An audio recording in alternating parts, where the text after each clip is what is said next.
After people have discovered the relationship between their stuck emotions and their symptoms, they're always asking me this following question. How come someone with severe trauma seems to be fine, while me, with my mild trauma, I'm bedridden? It doesn't make any sense. And I know that it looks unfair, it looks completely random. And if life was a computer game, then this would indeed be the bug that you'd report. Yet, I can tell you that I have seen hundreds of clients, and it's not random. So let's dive deeper into this. But first, I'd like to say that people with a chronic illness are anything but weak. You are part of the strongest group of people that I have ever met. You have been holding it together for years. And it's not that your body is broken, but the bucket, the stress bucket, is simply overflowing. You have stored too much stress for too long. And that makes you incredibly strong. And right now, I'm in the phase in my life where I work again. And I only want to work with people who have gone through a chronic illness, because they are absolutely amazing. And while they're still sick, they of course don't want to work. It's never the messy people that develop this illness. For example, hooligans don't get it, or people with 73 unread emails while having no life plan, they don't get it.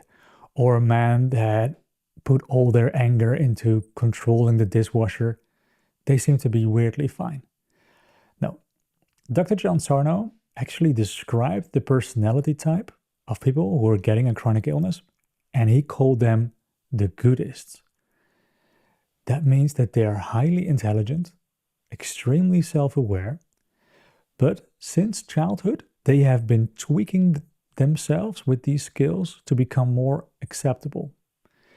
They have, or you have, suppressed real emotions and yourself to keep the peace.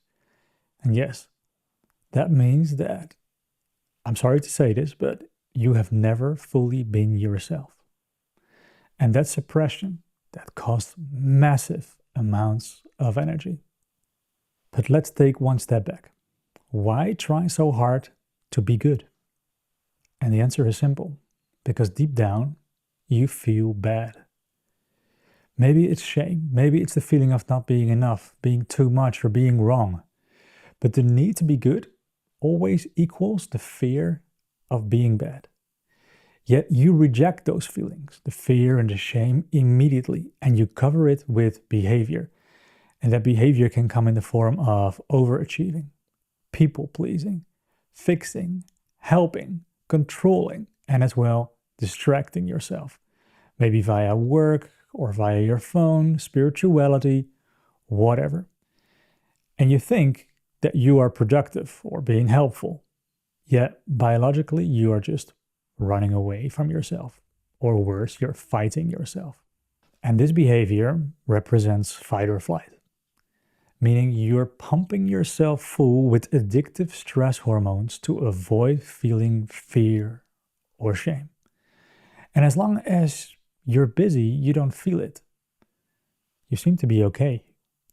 Yet when the stress winds down, the shame and all the other emotions, they hit back harder. You feel worse when you finally rest. And that's because you can't fix an internal feeling with external action. So you create a new strategy to feel good again immediately. Because people who developed a chronic illness, they're always developing new strategies to outrun their own shadow. And in the meantime, their system is exploited and exhausted. But spoiler alert, your shadow will never get tired. But here's what nobody tells you. We think that stress makes us sick, but often we crash when we finally feel safe. For example, people that become sick on the first day of their holidays, or after a really good success, your symptoms suddenly explode. Or in a new and safe relationship, you start getting all kinds of weird health issues. And that is because the unconscious locked the truth away while you were in survival mode. But now when you feel safe, the vault opens. And I'm seeing this constantly. Take, for example, Michael. He handed in his master thesis. It was a huge achievement, and on the very same day, he developed chronic fatigue syndrome. Or Anna. She got her dream job at a forest school. She felt loved, seen, free. She suddenly had that creative power inside of her, and then a few weeks later, her chronic illness started. Or take Larissa.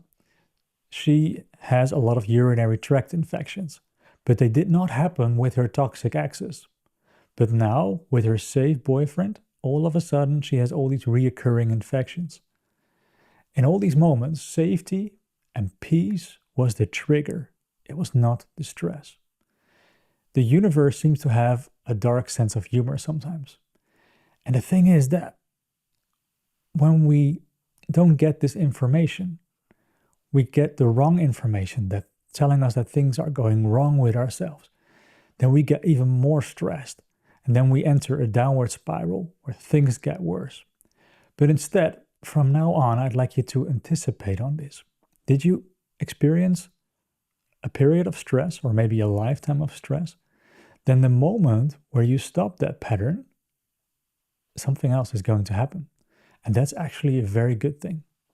There are two main reasons that you developed a chronic illness. The first one is your personality pattern, and the second one is your nervous system purge. And about the personality pattern, you're likely to be an intelligent, responsible, goodist, a high achiever, a sensitive, and that means that you have built an identity on being good, being useful, being acceptable, being in control, meaning you survived by suppressing parts of your real self. Yet the moment where you feel safe, the threat becomes your old identity. And the identity that you have created feels like dying. And the symptoms that are showing up are trying to prevent you from feeling your true self. Reason number 2 is that it is time for your system and your body to purge, to release a lot of old stress. You have to know that your system and your body, it doesn't just crave safety. It mostly craves freedom. And with every energetic moment, at least that's how I call it, for example, giving birth, landing a new job, a holiday, a big relief, falling in love. In those moments, the body says, whew, I can breathe. And now I can finally release years of hidden stress. And it starts a purge. It actually tries, layer by layer, to dump all the stress of your body. And a simple virus can be the key that unlocks the door. But look at it like this. Every symptom that you're having is actually old stress trying to flood out and leave your body. The problem, however, is that this purge feels like a danger for your brain. Your limbic brain screams danger and it tries to stop the purge. And that is because you have carefully stored all that stress in your body for probably more than a few years. And by doing that, you have programmed yourself that these things are indeed dangerous. And then the limbic system comes in and saves the day, and it tries to distract you. That's how it works. It creates pain. It creates fatigue, vertigo, weird symptoms. And this actually works. Because the obsession that you'll develop about the symptoms is the very distraction that keeps you from releasing and feeling the underlying stress that you have stored in your body. The symptoms that you have, they appear when your identity is preparing to evolve, when the old self is dying, and when the new self is trying to emerge. The body and the brain, however, resist this change. It's just a tiny bit of resistance, and it's actually not a big thing. It's something that we can work with.